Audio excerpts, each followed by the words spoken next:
Hello friend, CGPSC handwritten notes के YouTube channel में आप सभी का बहुत बहुत स्वागत है। चलिएगा, आप सभी को पता है कि हमारे द्वारा छत्तीसगढ़ सहायक शिक्षक CG टेट इन सभी की कंबाइन क्लास करवाई जा रही है। साथ ही साथ एक special test series topic wise target test series के माध्यम से आप लोग की संपूर्ण तैयारी करवाई जाती है पूरी जवाबदारी के साथ। हमारा बैच कोई लिमिटेड वाला नहीं रहता, 20 टेस्ट 25 टेस्ट बेच दिए वाला। हमारा ये रहता है कि आप आज से ज्वाइन करेंगे तो आज से लेकर जब तक आपका पेपर नहीं होगा, चाहे 1 साल लगे चाहे 2 साल लगे, पेपर के एक दिन पहले तक पूरा कंटिन्यू बैच चलेगा। लगातार टेस्ट होते हैं, एक बार एक दिन वर्ग 3 में, एक दिन वर्ग 2 में, ऐसे का कंटिन्यू चलता है आपका सिलेबस, चाहे 20 बार सिलेबस हो जाए। ठीक है, तो ऐसा हमारा बैच है। तो देख लीजिएगा, जिन लोग अभी तक नहीं जुड़े हैं, मतलब आपकी तैयारी अभी थोड़ी सी कमी है, क्योंकि आपको जितना भी आप पढ़ रहे हो डेली उसका एनालिसिस करना जरूरी है। आप लोग जितने लोग जुड़े होंगे आप सभी को पता है कि टॉपिक वाइज हम लोग एक एक टॉपिक करवा रहे हैं। ठीक है, तो चलेगा। क्लास आज सेकेंड क्लास है, दो दिन क्लास नहीं हो पाई थी। विज्ञान का सेकेंड नंबर है। इकाई 1 के अंतर्गत मानव शरीर एवं स्वास्थ्य सूक्ष्म जीव के अंतर्गत हम लोग ने पहले क्लास में पढ़ा था विषाणु। आज पढ़ेंगे जीवाणु के बारे में, बैक्टीरिया के बारे में पूरा पढ़ेंगे कंप्लीट। जितना भी क्वेश्चन बन सकता है, जैसे जैसे बन सकता है, क्या पढ़ना है आपको पूरा आइडिया हो जाएगा इससे। तो क्लास को पूरा अंतिम तक देखिएगा, जितने भी साइंस वाले हैं, नॉन साइंस वाले, सभी को। क्योंकि शिक्षक भर्ती में आप चाहे आर्ट वाले हो चाहे साइंस वाले हो, आपको पढ़ना ही पड़ेगा विज्ञान। इस चीज़ को क्लियर कर लीजिएगा। ये CG टेट बस में अलग है सिलेबस, उसका शिक्षक भर्ती में कंबाइन सिलेबस है ना। ठीक है, चलेगा। तो जिनको भी ज्वाइन करना होगा देख लीजिएगा, हमारा नंबर है 75 83 86 44 61। इसमें व्हाट्सअप में मैसेज करके डेमो ले लीजिएगा, टेस्ट दिला लीजिएगा, पूरे रणनीति समझ लीजिएगा, उसका ज्वाइन कर लीजिएगा। ठीक है, समय रहते कर लीजिए, बाद में पछताना पड़ेगा। पहले क्लास में हम लोगों ने पूरा विषाणु के बारे में पढ़े थे, विषाणु के बारे में पूरा देखे थे। नहीं देखे होंगे देख लीजिएगा, प्लेलिस्ट में अपलोड है। ठीक है, चलेगा। आज देखते हैं हम लोग जीवाणु के बारे में। सीधे चलते हैं जीवाणु के बारे में। और जिन लोग बैच नहीं ज्वाइन किया देख लीजिएगा, अभी भी वही फीस है, ये वाला नहीं चल रहा है। सहायक शिक्षक में 699, शिक्षक में 799, सहायक शिक्षक 1299। ठीक है, 1299 वाला बैच लीजिए, कंप्लीट तैयारी रहेगा आपको, बार बार सिलेबस कंप्लीट होगा। जिन लोग अभी CG टेट दे रहे हैं, अभी तक बैच नहीं लिया, तो अभी भी ले लीजिए, बहुत सारे कवर होंगे। एक महीने बहुत होते हैं। ठीक है, 20-25 दिन में बहुत सारे आपको दोनों बैच में लीजिएगा। लेकिन आप दोनों बैच में रहेंगे, 25 दिन में आपका 20-20 टेस्ट होगा, तो कम से कम 40 टेस्ट कवर हो जाएगा। ठीक है, चलेगा। तो CG टेट वाला देख लीजिएगा। बार बार पछतावे से बेहतर है इस बार जी जान लगा के तैयारी कर ली जाए। तो विषाणु के बारे में हम लोगों ने पूरा पढ़ लिया था, उसका स्ट्रक्चर देख लिया था। ठीक है, किसका बना होता है? न्यूक्लियोप्रोटीन का बना होता है। कैप्सिड जो ऊपर का आवरण होता है न्यूक्लियोप्रोटीन का बना होता है। DNA RNA दोनों पाया जाता है, पुच्छ पाया जाता है। ठीक है, इसकी खोज किसने किया था? EIB की इवानोव्स्की बोलते हैं, खाली इवानोव्स्की भी दिया रहता है। किसमें सबसे पहले खोजा था? तो 1892 तंबाकू मोजेक वायरस के रूप में इन्होंने खोजा था। इसको क्रिस्टल के रूप में भी पृथक किया जा सकता है। ठीक, और ये हमेशा पोषी शरीर में प्रवेश करता है। इसकी संरचना हम लोग ने पढ़े थे, और प्रकार भी पढ़े थे। कितने प्रकार के होते हैं? 3 प्रकार के होते हैं। जंतु विषाणु होता है। ठीक है, नाम भी पढ़े थे, आर्थोमिक्सो, मम्स वायरस, पादप विषाणु पढ़े थे, तंबाकू मोजेक वायरस, बैक्टीरिया फेज विषाणु पढ़े थे। जो यही बैक्टीरिया फेज विषाणु आपके गंगा जल में पाया जाता है, जो भी बैक्टीरिया आता है उसको नष्ट कर देता है, जिसके कारण गंगा जल हमेशा शुद्ध रहता है। ठीक है, हमारे तो बिंदु देखे थे कुछ इम्पॉर्टेंट। ठीक, ये सब देख लीजिएगा। जिन लोग नहीं देखे एक बार रिवाइज कर लीजिएगा, जाके प्लेलिस्ट बनवा दिया हूँ। साइंस का प्लेलिस्ट अलग से बन गया। ठीक है, फिर विषाणु जनित सभी रोगों के बारे में देखे थे। खसरा किससे होता है? पैरामिक्सो वायरस से होता है। रैबिज किससे होता है? रैब्डो वायरस से होता है। स्वाइन फ्लू कैसे किससे होता है? H1N1 से होता है। जुकाम किससे होता है? Rhino virus. Hepatitis virus. चीचक पॉक्स वायरस। Polio virus. गलसुआ mumps virus. Bronchitis para influenza virus. Reo virus. ठीक है, पीला बुखार पूछता है तो पीला बुखार का अच्छे से याद रखिएगा। कॉक्सेकिया वायरस। ठीक है, इन्फ्लुएंजा का आर्थोमिक्सो वायरस। हर्पीज का हर्पीज। डेंगू का डेंगू वायरस। एड्स का ह्यूमन टी लिम्फोटोस्फिक वायरस, इसको याद रखिएगा, एड्स वाला। ठीक है, चिकन पॉक्स का है वेरिसेला वायरस। ठीक, तो ये कुछ इंपॉर्टेंट है जो करवा दिए थे, इसको याद रखे होंगे। बाकी इसको हम लोग विषाणु को फिर से बांटे थे। DNA वाले जो विषाणु है, बताया था विषाणु में 2 प्रकार का, एक DNA वाला होता है, एक RNA वाला। DNA वाले में कौन कौन से पढ़े थे? एडिनो वायरस, पारो वायरस, हर्पीज वायरस। ये 3 पढ़े थे, 5 पढ़े थे, 3 ये हुआ। चौथा है पैपो वायरस और पॉक्स वायरस, ये हम लोग DNA वाले पढ़े थे। फिर RNA वाले पढ़े थे, RNA वाला भी देख लीजिएगा। Entero virus, rhino virus, toga virus, orthomyxo virus, paramyxo virus. ये पूछ सकते हैं ना अलग से, मैं उस दिन समझा चुका था कैसे क्वेश्चन बन सकते हैं। चार में से कौन सा आरएनए विषाणु नहीं है, कौन सा डीएनए विषाणु नहीं, तो ये पढ़ लीजिएगा, ठीक है, कर लिए थे। आज हम लोग चालू करेंगे, आज की हमारी क्लास यहाँ से स्टार्ट हो रहा है जीवाणु से, ठीक है। तो जीवाणु बारे में जितना भी इंपॉर्टेंट फैक्ट है, जितना भी आपको याद करना है, सभी चीज़ करेंगे। तो पूरा अंतिम तक बने रहिएगा, लास्ट तक देखिएगा, ठीक है। और टेस्ट भी आपका अगला टॉपिक डल चुका है साइंस का, तो उसको अच्छे से तैयारी किया करें। और आप लोग अगला टॉपिक को ऑटोमेटिक पढ़ना स्टार्ट कर दिया करें, क्योंकि अगला टॉपिक लाइन से ही हम लोग कराते हैं, कुछ एक्सेप्शन रहता है तो अलग अलग इधर उधर खुलवा देते हैं, ठीक है। चलेगा, तो पढ़ेंगे हम लोग जीवाणु के बारे में। जीवाणु की खोज एंटोनी वॉन ल्यूवेनहॉक ने 1683 में की थी, ठीक है। इसको याद रखिएगा, ये सबसे पहला फैक्ट तो यही बनेगा। जैसे विषाणु को पढ़े ल्यूवेनहॉक, ठीक, उससे पढ़े थे विषाणु पढ़े, इससे जीवाणु का भी पढ़ना है हमको। जीवाणु की खोज किसने की? एंटोनी वॉन ल्यूवेनहॉक ने। इसको याद रखिएगा, ठीक है। कब किया है? तो 1683 में किया है। इन्होंने एनिमल्क्यूल नाम दिया था। पहले इसको क्या नाम दिया था जीवाणु को? एनिमल्क्यूल, ठीक है, एनिमल्क्यूल, ठीक है। वर्ष 1876 में फ्रांसीसी वैज्ञानिक लुई पास्चर ने फिर इसको सिद्ध करेगा। सिद्ध किया कि किण्वन की प्रक्रिया के लिए जीवाणु ही उत्तरदायी होता है। अब किण्वन की प्रक्रिया क्या होता है ये पता होना चाहिए। तो जैसे दूध से दही बनता है ना, तो वो कैसे बनता है? दूध तो बढ़िया रहता है, फिर दही कैसे बन जाता है? तो उसमें जीवाणु बैक्टीरिया आते हैं। वही बैक्टीरिया फिर उसके दूध के जो कण होते हैं उसको और छोटे छोटे रूप में फाड़ते जाते हैं, तो छोटा जमा होते जाते हैं कण, वही जाकर फिर दही का रूप लेता है। तो ये लुई पास्चर ने इसकी सिद्ध किया था कि किण्वन की प्रक्रिया में जीवाणु ही उत्तरदायी होते हैं। इसीलिए लुईस पास्चर को सूक्ष्म जीव विज्ञान माइक्रोबायोलॉजी भी बोला जाता है। एमएससी बीएससी भी होता है, बीएससी माइक्रोबायोलॉजी। तो जो बीएससी माइक्रोबायोलॉजी करते हैं उन लोग यही सूक्ष्म जीवों के बारे में पढ़ते हैं। तो लुई पास्चर को सूक्ष्म जीव माइक्रोबायोलॉजी का जनक कहा जाता है। तो यहाँ से क्वेश्चन बनता है, माइक्रोबायोलॉजी का जनक किसे कहा जाता है? लुई पास्चर को। सूक्ष्म जीव का जनक किसे कहा जाता है? लुई पास्चर को। लेकिन जीवाणु की खोज किसने किया था? एंटोनी ल्यूवेनहॉक ने, ठीक है। और यही जीवाणु को बताया था किसने? किण्वन की प्रक्रिया में, इसीलिए इसको जनक कहा जाता है। इन्होंने रोगाणु सिद्धांत भी दिया था। यहाँ से भी क्वेश्चन बनेगा, रोगाणु सिद्धांत किसने दिया है? तो लुई पास्चर ने दिया है, याद रखिएगा, ठीक है। चलिए आगे देखते हैं। ये तो हो गया हम लोग बैक्टीरिया के बारे में। अब आधुनिक, आपको पता है कुछ भी खोज होता है उसका फिर उसमें जो और कुछ नया करके खोजते हैं उसका आधुनिक बोलते हैं। तो इसी में याद रखिएगा 1881 में रॉबर्ट कोच को आधुनिक जीवाणु विज्ञान का जनक कहा जाता है। तो ये दोनों में कन्फ्यूजन मत होइएगा, ठीक है। 3 फैक्ट मिले आपको। जीवाणु की खोज बोलेगा तो एंटोनी वॉन ल्यूवेनहॉक, ठीक है। और माइक्रोबायोलॉजी या सूक्ष्म जीव का जनक किसको कहा जाता है? लुई पास्चर को। लेकिन आधुनिक जीवाणु विज्ञान के जनक बोलेगा, आधुनिक शब्द जैसे आए तो रॉबर्ट कोच याद रखिएगा, ठीक है। आधुनिक जीवाणु विज्ञान के जनक किसको बोला जाता है? रॉबर्ट कोच को 1881 में। चलेगा, यहीं से क्वेश्चन बनते हैं, जो भी मैं सब कवर कर रहा हूँ। चलिए आगे देखते हैं। जीवाणु को मोनेरा जगत और साइजोमाइफोफाइटा संघ में रखा गया है। तो इसको याद रखिएगा, उच्चारण आप लोग देख लीजिएगा, उच्चारण ऊपर नीचे हो सकता है, ठीक है। तो जीवाणु को किस में रखा है? तो मोनेरा जगत में पूछता है। जीवाणु को किस जगत में रखा? वर्गीकरण पढ़े होंगे ना, जब आप लोग पहला चैप्टर पढ़े होंगे आप लोग, ठीक है। मैं तो नहीं पढ़ा हूँ, आप लोग पढ़े होंगे उसको। तो 5 में बांटा है। विटकर का वर्गीकरण सिद्धांत है, ठीक है। तो उसमें मोनेरा जगत होता है, तो विषाणु को मोनेरा जगत में रखा गया है, ठीक है। और एक का नाम ये भी याद रखेगा, साइजोमाइकोफाइटा याद रखिएगा।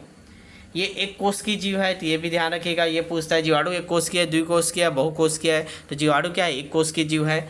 आद्य जीव है जो जल, थल, वायु, जीवित या मृत जीवों पर निवास करते हैं। जल में भी रहता है, थल में भी रहता है, वायु में भी रहता है, जीवित व्यक्ति के में भी रहता है, जीवों में रहता है, मृत व्यक्ति के मृत जीवों में भी रहता है, ठीक है। ये बर्फ तथा गर्म जल के झरनों में 80 डिग्री सेंटीग्रेड के तापमान पर भी जीवित रहते हैं। तो ये बढ़िया फैक्ट है, इसको याद रखिएगा। ये 80 डिग्री सेंटीग्रेड अगर तापमान भी है तो भी वहाँ पे बैक्टीरिया जीवित रहते हैं, ठीक है। तो इसीलिए पानी को उबाल के पीना चाहिए, पूरा उबालता कब है? वो 100 डिग्री में, ठीक।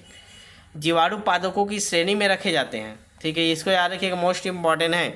जीवाणु किसके श्रेणी में रखते हैं? जीव के, मनुष्य के, पादप कैसे का 4 ऑप्शन पड़ेगा। तो इसको याद रखिएगा, जीवाणु पादपों की श्रेणी में आता है, पौधों की श्रेणी में आता है। तथा इनमें कोशिका भित्ति भी होता है। जैसे पादपों में पाया जाता है ना कोशिका भित्ति, वैसी जीवाणुओं में भी कोशिका भित्ति होता है। एक कोष की जीव है, सब याद रखिएगा, एक एक क्वेश्चन बनेगा इसी से, ठीक है। चलिए आगे देखते हैं। जीवाणु पादपों की श्रेणी में रखे जाते हैं, इनमें कोशिका भित्ति भी होता है। जीवाणु वास्तव में प्रोकैरियोटिक कोशिका होती है। देखिए एक एक फैक्ट आपको ऐड होते जा रहे हैं। पहले पढ़े एक कोशिकीय जीव है, फिर पादपों की श्रेणी में रखा जाता है। कोशिका भित्ति भी पाया जाता है पौधों के जैसे। फिर इसको प्रोकैरियोटिक कोशिका में रखते हैं जिनमें केंद्रक कला और केंद्रिका अनुपस्थित होता है। तो प्रोकैरियोटिक किसको बोलते हैं ये पूछेगा तो आपको इसको भी याद रखना है। आप लोग पढ़े होंगे 10वीं 12वीं में पढ़ते थे तो प्रोकैरियोटिक कोशिका यूकैरियोटिक कोशिका दोनों में अंतर पढ़ते थे। तो उसमें पढ़ते थे कि प्रोकैरियोटिक में केंद्रक कला और केंद्रिका अनुपस्थित होता है, यूकैरियोटिक में क्या होता है केंद्रक कला और केंद्रिका उपस्थित होता है। तो ये याद रखिएगा। जीवाणु किस में आता है प्रोकैरियोटिक कोशिका में, ठीक है। इसमें फिर वो पाते थे हम लोग राइबोसोम को पढ़ते थे। इसमें 70S प्रकार के राइबोसोम पाए जाते हैं। ये प्रकार है ना 70S 80S, ठीक है। तो इसमें याद रखिएगा 70S प्रोकैरियोटिक में 70S पाया जाता है, इसीलिए इसमें भी पाया जाएगा। तो इसमें 70S प्रकार के राइबोसोम पाए जाते हैं। इनमें असूत्री विभाजन होता है। तो ये यहाँ से फिर एक फैक्ट मिला, ठीक है। जीवाणुओं में कौन सा विभाजन होता है समसूत्री और सूत्री। तो याद रखिएगा असूत्री विभाजन होता है तथा इनमें सामान्यतः द्विविभाजन होता है, इसको भी याद रखिएगा। इतने सारे फैक्ट है आपको याद रखने हैं। देखिए बहुत सारे फैक्ट है जीवाणु में। आप नोट्स बनाने की कोशिश कीजिए। एक बार आप नोट्स बना लेंगे तो आपको बहुत टाइम अब तक आपको फिर कहीं इधर झांकना नहीं पड़ेगा, ठीक है। चलिएगा अब देखते हैं जीवाणु के प्रकार। जैसे विषाणु प्रकार पढ़े थे 3 प्रकार के, अब जीवाणु के प्रकार पढ़ते हैं, ठीक है। तो देखिएगा सबसे पहले जीवाणु ऐसे होते हैं छड़ाकार, छड़ के आकार। तो पहला प्रकार है छड़ाकार या बैसिलस बोला जाता है। तो नाम में पहले याद रखिएगा छड़ाकार या बैसिलस। ये बेलना के आज छड़ के आकार के होते हैं, ठीक है। उसको जीवाणु को छड़ाकार या बैसिलस जीवाणु कहते हैं। दूसरा गोलाकार, ये गोल गोल रहता है, गोल गोल फंगी टाइप। ये सबसे छोटे जीवाणु होते हैं। जो गोलाकार है वो सबसे छोटे जीवाणु होते हैं तथा निम्न 5 प्रकार का, फिर गोलाकार फिर से 5 प्रकार में बटा हुआ है।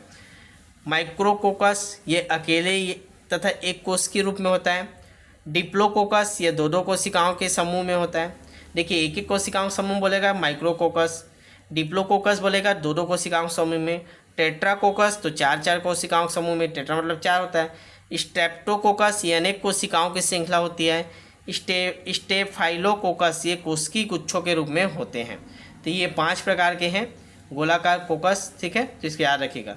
छड़ाकार एक हो गया, दूसरा गोलाकार हो गया, फिर गोलाकार 5 प्रकार में micrococcus, diplococcus, tetracoccus, Streptococcus, staphylococcus, ठीक है। ये 5 प्रकार में गोलाकार। आगे देखते हैं तीसरा प्रकार होता है कोमा, कोमा या कौमा भी बोलते हैं।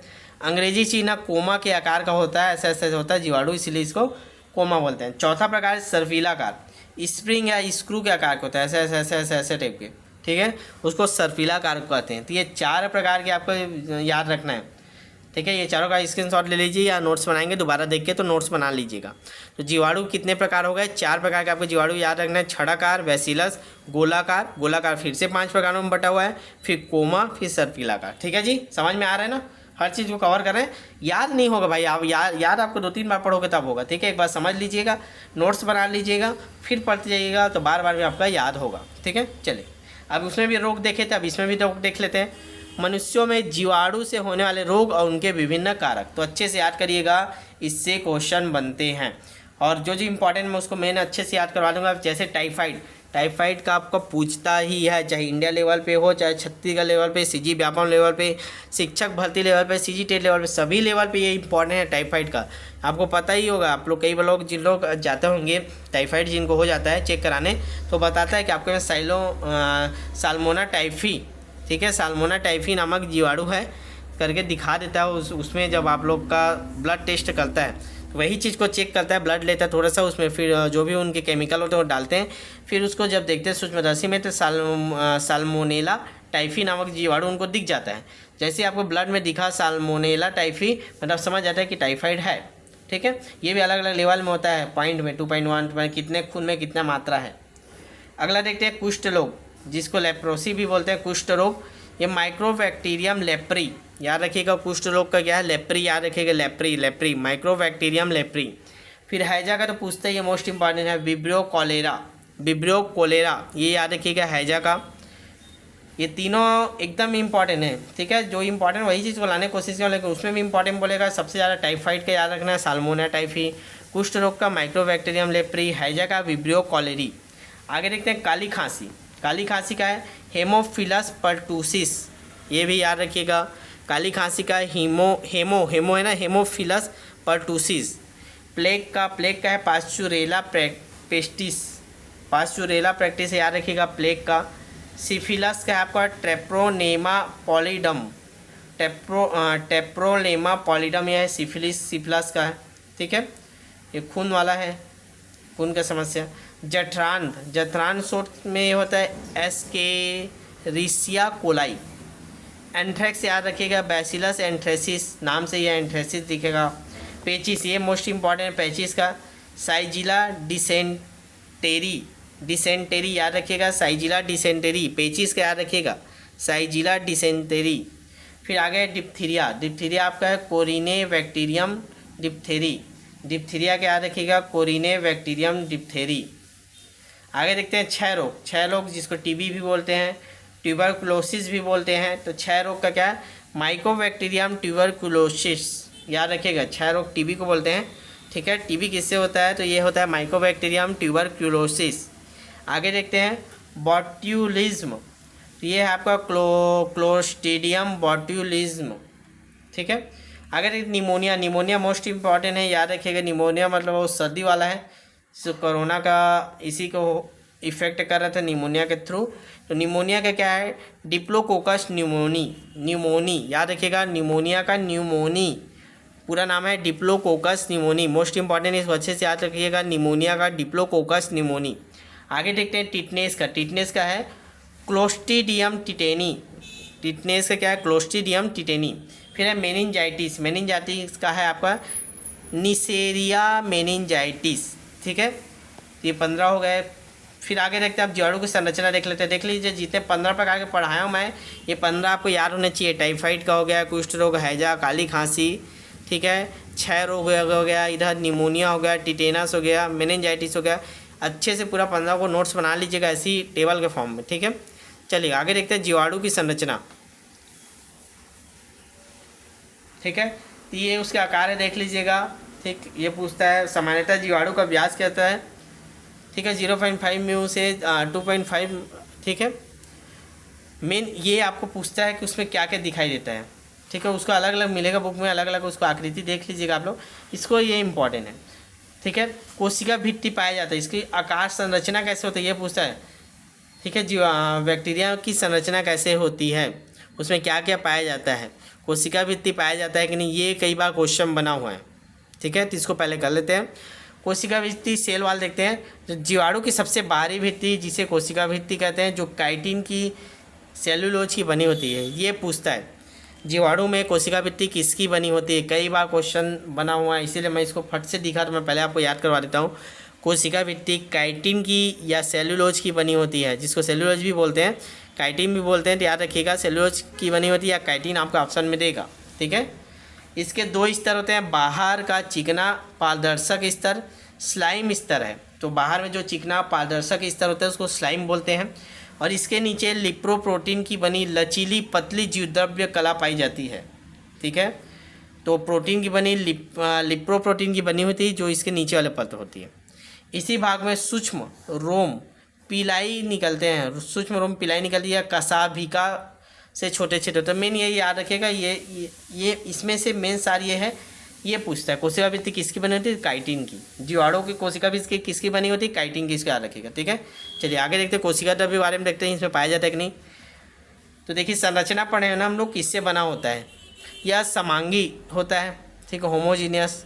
सामान्य कोशिका की तरह इसके कोशिका द्रव्य में कई कोशिकांगों का भाव होता है, फिर भी कण के रूप में ग्लाइकोजन, पॉलीसेकेराइड, वाइलुटीन कण, राइबोसोम, तेल उपस्थित होता है। तो ये चीज़ें पाई जाती है कोशिका द्रव्य में, ये दोनों याद रखिएगा, कोशिका भित्ति और कोशिका द्रव्य। चलेगा आगे देखते हैं। अब देखेंगे हम लोग जीवाणु गति कैसे करते हैं, ये इंपॉर्टेंट है, इससे भी क्वेश्चन बनते हैं, जीवाणु गति कैसे करते हैं, ठीक है। तो देखते हैं जिन जीवाणु पर कसाभिकाएँ पाई जाती है, ये जो ऐसा दिख रहा है ना आपको जड़, इसी को बोलते हैं कसाभिकाएँ, वह गति करते हैं। ये 4 प्रकार के होते हैं। तो सबसे पहले तो क्वेश्चन ये बनेगा कि कौन से जीवाणु गति करते हैं, तो जिनमें कसाभिकाएँ पाई जाती है वही गति करते हैं। भाई पैर रहेगा तभी तो चलेगा ना, ये उसके पैर है मान लो, इसी के थ्रू वो चलता है, ठीक है। अब ये 4 प्रकार के होते हैं, एक साइड ऐसे पाया जाता है, किसी में एक ठो बस पाया जाता है, किसी में बहुत सारे पाया जाता है, किसी में दोनों साइड ऐसे ही पाया जाता है, किसी में बहुत सारा सभी तरफ पाया जाता है। तो ये 4 प्रकार हो गए ना, तो इसी 4 प्रकार को अलग अलग नाम दिए हैं। चलिए देख लेते हैं। सबसे पहले देखते हैं मोनोट्राइकस। मोनोट्राइकस बैक्टीरिया ऐसे कर देगा जिसके एक सिरे पर एक ही कशाभिका है। देखिए कि ये वाला है पहला वाला मोनोट्राइकस है जिसके एक सिरे पर एक ही कशाभिका है। फिर अगला लोफोट्राइकस। लोफोट्राइकस याद रखिएगा जिसके एक सिरे पर कई कशाभिकाएँ हैं। ये सेकेंड वाला, ये एक सिरे पर बहुत सारे हैं। फिर एम्फीटाइकस, तो ये ऐसे अलग, मोनो मतलब एक, लोफो मतलब दोनों साइड, मतलब बहुत सारा, ठीक है। मोनो मतलब एक, लोफो मतलब जो लफंगे होते हैं, बहुत सारे लोग एक साथ झुंड में रहते हैं, ठीक है, तो एक साइड ही रहते हैं लेकिन झुंड में रहते हैं। एम्फीटाइकस, ऐसे कुछ भी ट्रिक बना लीजिए। एम्फीटाइकस मतलब जिसके दोनों सिरों पर कई कशिफिकाएँ होती है। तीसरा नंबर ये वाला जिसके दोनों सिरों पर बहुत सारे होते हैं, ठीक है। फिर आज चौथा आपका पेरीट्राइकस। पेरीट्राइकस इनके सारे शरीर पर कशाभिकाएँ होते हैं जैसे बैसिलस ट्राइफस, ठीक है, ये वाला। तो ये 4 प्रकार में के जीवाणु में कशाभिका पाए जाते हैं जिसके आधार पर जीवाणु गति करते हैं। तो ये चारों को याद रखिएगा, क्वेश्चन बन सकता है। हर लेवल पे हम लोग पढ़ रहे हैं, हार्ड लेवल पे, कठिन लेवल पे, सब चीज़ पढ़ रहे हैं। अब कुछ लास्ट में इंपॉर्टेंट फैक्ट है उसको भी याद कर लीजिएगा, सुनते जाइएगा, जो याद हो जाए बड़े अच्छी बात है। जीवाणु के संबंध में महत्वपूर्ण तथ्य। पृथ्वी में स्वतंत्र रूप से पाए जाने वाले जीवाणु, ये पूछता है निम्नलिखित में पृथ्वी में कौन से स्वतंत्र रूप से पाया जाता है। 4 ऑप्शन दे देगा, तो ये नाम याद रखिएगा, एजोटोबैक्टर्स, क्लास्ट्रीडियम और लेग्यूमिनोसी कुल के पौधों की जड़ों में पाए जाने वाले जीवाणु। ये इन कुल के जड़ों में जो जो जीवाणु पाए जाते हैं वो नाम क्या है उनका, राइजोबियम, लेग्यूमिनोसेरम आदि वायुमंडलीय नाइट्रोजन के स्थिरीकरण कर सकते हैं, ठीक है। तो बस इसको याद रखिएगा। कौन सा, ये क्वेश्चन यहाँ से मेन बनते हैं, कौन सा वायुमंडलीय नाइट्रोजन का स्थिरीकरण करता है, तो ये याद रखिएगा, राइजोबियम, लेग्यूमिनोसेरम, ठीक है, लेग्यूमिनोसेरम याद रखिएगा, राइजोबियम, लेग्यूमिनोसेरम, ये वायुमंडलीय नाइट्रोजन का स्थिरीकरण करता है। क्वेश्चन यहाँ से बनते हैं भाई, याद रखिएगा इसको।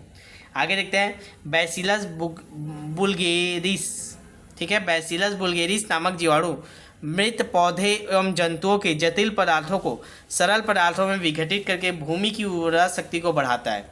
जो भी जीवाणु मनुष्य सब मर जाते हैं उसको दफना देते हैं, तो यही बैसिलस बुल्गेरिस नामक जीवाणु है जो उसके मृत शरीर के जो जटिल पदार्थों को सरल पदार्थ बदल के मिट्टी में मिला देता है, जिससे जो क्या होता है, उर्वरा शक्ति मिट्टी की बढ़ जाती है।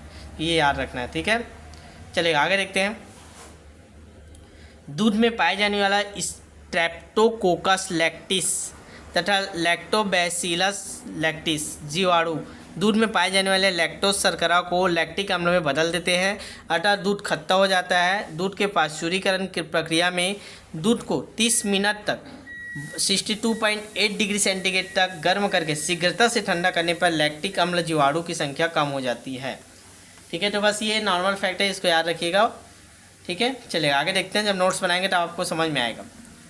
लैक्टिक अम्ल जीवाणु दूध के कैसीन प्रोटीन को छोटी छोटी बूंदों के रूप में एकत्रित कर देते हैं जिससे दूध का दही में परिवर्तन हो जाता है। जो आपको मैं शुरू में पढ़ाया था कि दूध से दही कैसे बनता है, तो जो लैक्टिक अम्ल जीवाणु होता है वो दूध के जो कैसीन प्रोटीन, दूध में कौन सा प्रोटीन पाया जाता है ये पूछता है। यहाँ से एक क्वेश्चन बनता है भाई, इसको याद कर लीजिएगा, एक क्वेश्चन यहाँ से निकल गया। दूध में कौन सा प्रोटीन पाया जाता है, तो दूध में कैसीन प्रोटीन पाया जाता है। यही प्रोटीन को छोटी छोटी बूंदों के रूप में एकत्रित कर देता है कौन सा जीवाणु, जिससे दूध का दही में परिवर्तन हो जाता है, ठीक है। चलेगा आगे देखते हैं। एसिटोबैक्टर्स, एसीटी भी बोला जाता है, एसिटोबैक्टर एसीटी द्वारा शर्करा से सिरके का निर्माण किया जाता है। तो ये भी पूछता है शर्करा से सिरके का निर्माण किस बैक्टीरिया के द्वारा होता है, तो एसिटोबैक्टर्स। क्लास्ट्रीडियम जीवाणु द्वारा शर्करा से अल्कोहल बनता है। देखिए शर्करा से सिरका बनाते हैं तो एसिटोबैक्टर्स, फिर शर्करा से अल्कोहल बनाते हैं तो क्लास्ट्रीडियम जीवाणु। बैसिलस मेगास्थीरियम आदि जीवाणु द्वारा किण्वन से तंबाकू की पत्तियों में सुगंध और स्वाद बढ़ जाता है। तो किण्वन की प्रक्रिया करा देते हैं तंबाकू की जो पत्तियाँ होती है उसमें, फिर उसका सुगंध और स्वाद बढ़ जाता है। माइक्रोकोकस कैंडीजेंस जीवाणु द्वारा चाय की पत्ती में स्वाद बढ़ जाता है। तो ये सब चीज़ डालते हैं, आप जैसे चाय की पत्ती तोड़ के लाएंगे उससे चाय बनाएंगे उतना स्वादिष्ट नहीं लगेगा, लेकिन चाय वाला पैकेट जो आप लाते हैं उससे बनाते हो इलायची खुशबू, इसका खुशबू, अलग अलग फ्लेवर बनता है, सब बहुत प्रकार के उसमें स्वाद आता है। ये सब यही सब इसी प्रक्रिया, ऐसे ऐसे प्रक्रिया करके फैक्ट्री में उनको स्वादिष्ट बनाया जाता है। ठीक है। ई कोलाई बोलते हैं हिंदी में, ई कॉइल बोलते हैं। जीवाणु का उपयोग डीएनए पुनर्योजन तकनीक में किया जाता है। तो ये डायरेक्ट यही क्वेश्चन बनेगा, आपको डिटेल नहीं पढ़ना है, पीएचडी नहीं करना है बायोलॉजी में। ठीक है, आपको नेट सेट की तैयारी नहीं करना है, बस यही याद रखना है, बस इतना जो फैक्ट वही याद रखें। डायरेक्ट क्वेश्चन आपको देगा डीएनए पुनर्योजन की तकनीक में किस जीवाणु का उपयोग होता है। अब आपको डीएनए पुनर्योजन क्या है क्यों, इससे मतलब ही नहीं है, बस यही याद रखिएगा। ऑप्शन में दिख जाएगा, क्वेश्चन में दिख जाएगा कि डीएनए पुनर्योजन तकनीक में किसका प्रयोग किया जाता है, तो ई कोलाई जीवाणु का प्रयोग किया जाता है। ठीक है, चलिए आगे देखते हैं। क्लास्ट्रीडियम ब्यूटाटाइटियम का उपयोग रेशा उद्योग में किया जाता है। तो रेशा उद्योग में किस जीवाणु का उपयोग करते हैं हम लोग, हर उद्योग में, हर में जहाँ जहाँ जिस जीवाणु का उपयोग होता है उसको पढ़ रहे हैं। ठीक है, तो रेशा उद्योग में आप शॉर्ट नोट्स बना लीजिएगा, रेशा उद्योग में लिखेगा, डेस करके ये लिख सकते हो, क्लास्ट्रीडियम ब्यूटाटाइटियम। ठीक है, जीवाणु को लगभग 60 से भी अधिक प्रतिजैविक औषधियों की प्राप्ति होती है। मतलब देखिएगा, जीवाणु से हम लोग एंटीबायोटिक दवाइयाँ भी बनता है, जो एंटीबायोटिक दवाइयाँ आप लोग खाते हो ना, तो जीवाणु से ही बनता है, याद रखिएगा। तो जीवाणु से लगभग 60 से अधिक प्रतिजैविक औषधियाँ पाई जाती है। उदाहरणार्थ याद रखिएगा डीपीटी का उपयोग डिप्थीरिया एवं कुकुर खांसी की रोकथाम हेतु होता है। देखिए, जो डीपीटी आप लोग कुकुर खांसी या डिप्थीरिया के लिए खाते हैं वो भी आपका जीवाणु से ही बनता है। ठीक है, जो बीसीजी का उपयोग तपेदी की रोकथाम में किया जाता है, तो बीसीजी का जो टीका लगता है आप लोग को, ठीक है, हाथ में लगता है ना बीसीजी का टीका, वो भी जीवाणु से ही बनता है। ठीक है, तो इसको याद रखिएगा। मेथेनोजेन जैसे जीवाणु गाय और भैंसों की आंतों में पाए जाते हैं। इनके गोबर से मीथेन उत्पन्न करते हैं। तो इनके जो गोबर से मीथेन बनता है तो उसमें भी जीवाणु पाया जाता है, वही तो गोबर से मीथेन बनाता है। तो कौन सा जीवाणु पाया जाता है, तो मेथेनोजेन, याद रखिएगा, मेथेनोजेन ये गाय और भैंसों की आंतों में पाया जाता है, वही जो गोबर से मीथेन उत्पन्न करते हैं। आगे याद रखेंगे, नीले हरे शैवालों को साइनोबैक्टीरिया कहा जाता है। तो जो नीले हरे शैवाल पाए जाते हैं उसको साइनोबैक्टीरिया कहा जाता है। इनमें क्लोरोफिल पाया जाता है तथा प्रकाश संश्लेषण की प्रक्रिया करते हैं, इसीलिए तो नीले हरे शैवाल अपना खाना खुद बनाते हैं, हरा हरा होता है। ठीक है, इसमें साइनोबैक्टीरिया कहा जाता है, याद रखिएगा। वो भी एक प्रकार के क्या है, जीवाणु है। शाकाहारी जंतुओं में सेल्यूलोज का पाचन भी जीवाणु के द्वारा होता है। तो ये भी पूछ सकता है क्वेश्चन में, शाकाहारी जंतुओं में सेल्यूलोज का पाचन किसके द्वारा होता है, जीवाणु, विषाणु, और कुछ ऑप्शन दे देगा। ठीक है, तो याद रखिएगा जीवाणुओं के द्वारा होता है। ठीक, बाकी ये इंपॉर्टेंट नहीं है, ये याद रखिएगा। राइजोबियम एक भूमि जीवाणु है, यह नाइट्रोजन का स्थिरीकरण करता है। तो ये पूछता है नाइट्रोजन का स्थिरीकरण ऊपर पड़ चुका है, राइजोबियम करता है। ठीक है, जो भूमि में पाया जाता है, तो एक जीवाणु है। मेनिंजोकोकस जीवाणु के कारण मस्तिष्क की बीमारी जो होता है, मेनिंजाइटिस, जो एकदम टेंशन वाला रहता है, चिड़चिड़ी वाला, उसी को मेनिंजाइटिस वाला बीमारी बोलते हैं। तो ये मेनिंजोकोकस जीवाणु के कारण होता है। कालीफॉर्म जीवाणु की संख्या नदी के जल में सूक्ष्म जीवों की संदूषण का अनुमान प्रदान करती है। ठीक है, तो ये देखने के लिए रहता है, इसको छोड़िए। ठीक है, तो इतना ही आज आप करिए, जीवाणु में इतना ही पर्याप्त है। बाकी आप क्वेश्चन सॉल्व करेंगे, जब आपको और क्वेश्चन कराएंगे हम लोग, और इस टॉपिक का क्वेश्चन बना देंगे, तब उससे और कवर होगा। तो आप भी चाहते हैं लगातार एक एक टॉपिक को आप पढ़ के उसका प्रैक्टिस करें। सीजी टेट लेवल पे कैसे क्वेश्चन आते हैं, क्या बनते हैं, कैसे आपको पढ़ना है, क्या पूरा सिलेबस के अनुसार हम लोग पढ़ रहे हैं। ये वाला पोर्शन अभी हम लोग कर रहे हैं। मानव रोग और स्वास्थ्य सूक्ष्म जीव के अंदर हम लोग पहले वायरस देखे, जीवाणु देखे, अगला क्लास में कवक देखेंगे, फिर आपका ये पूरा कंप्लीट हो जाएगा। ठीक है, ये सब इसी में कवर हो रहा है, डिप्थीरिया, क्षय रोग। ठीक है, तो देख लीजिएगा, जिन लोग भी नहीं जुड़े, मैं बार बार बोल रहा हूँ, लाखों रुपये खर्चा करके डीएड बीएड किए हैं, तो उस चीज़ की वैल्यू को समझिए। जब अब तक आपका रिजल्ट नहीं आएगा, अगर एक पॉइंट से भी आप चूक गए, शिक्षक भर्ती एक ऐसा है कि पॉइंट से 2.0 1.0 से भी प्रभाव पड़ जाता है, तो कुछ भी कमी मत कीजिए। इतना खर्चा किए हो, किसी प्रैक्टिकल एग्जाम में 500-1000 रुपये दे खर्चा किए हो, तो 500-600 रुपये बैच को ज्वाइन करने में आपको सोचना भी नहीं चाहिए। अगर आप डीएड बीएड किया, ज्वाइन कर, आप कहीं ज्वाइन भी कर चुके हो, कहीं टेस्ट भी ले चुके, तो भी आप हमारा ज्वाइन कर लीजिए। जितना इन्वेस्टमेंट आप जीवन में करेंगे इस चीज़ में, उतना बेहतर आपको रिजल्ट मिलेगा। ठीक है, तो दबा के शेयर कीजिए। जिन लोग भी जुड़े हैं और जिन लोग नहीं जुड़े, आज ही जुड़ जाइएगा। 699, 790, 1290 हर टॉपिक के बाद आपको बेहतर शानदार क्वेश्चन प्रैक्टिस जरूरी है। ठीक है, चलेगा, मिलते हैं नेक्स्ट वीडियो में, तब तक के लिए ऑल द बेस्ट। शेयर कर दीजिएगा व्हाट्सएप स्टेटस में। ठीक है।